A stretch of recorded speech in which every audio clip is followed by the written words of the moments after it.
Trek II, The Wrath of Khan, was one of the rare sequels to outperform the original at the box office. And as Alan Arthur discovered, Leonard Nimoy, among others, is hoping that with the release of Star Trek III, history will repeat. Kirk here, what's happening? It appears we have accidentally intercepted someone's transporter beam, Captain.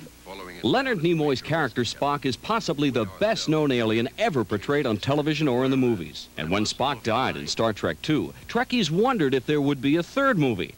There is. Star Trek III, The Search for Spock. And Nimoy is back as the director of the film. How did the other actors who you've worked with for so many years relate to you as a director? I think they came to work with some questions in their minds about what it was going to be. Where was the emphasis going to fall? Was I going to make good use of them? They like to feel that they come to work in a creative atmosphere where their ideas and their energies and their talent are going to be used. And as soon as they sensed that I intended to do that, we were in great shape. There is speculation about the storyline of Star Trek III. The film was shot on a closed set, and cast members haven't given any secrets away. The #1 question, will Spock appear in the movie? It's not a question of whether we will find a Spock character or whatever. It's a question of what form, how will the story be told? And I think there's some very good and interesting surprises in the film.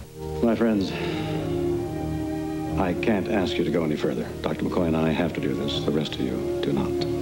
Admiral, we're losing precious time. What course, please, Admiral?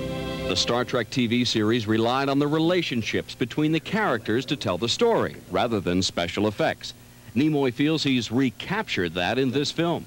Kirk is given information which leads him to believe that he might have made a mistake in leaving Spock's remains on the planet. So he and his crew decide that they must go back to do something to help their friend. And in going back, they put their lives on the line, they put their careers on the line for the sake of friendship. For me, it really is a story about that friendship, about what these people are willing to do, the commitment they're willing to make to help a friend.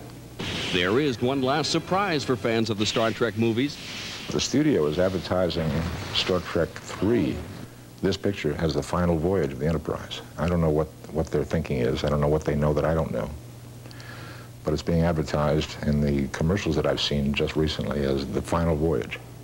The studio, Paramount Pictures, wouldn't say whether Star Trek III would in fact be the last voyage of the Enterprise or the last in the series of Star Trek movies. You know, insight into Star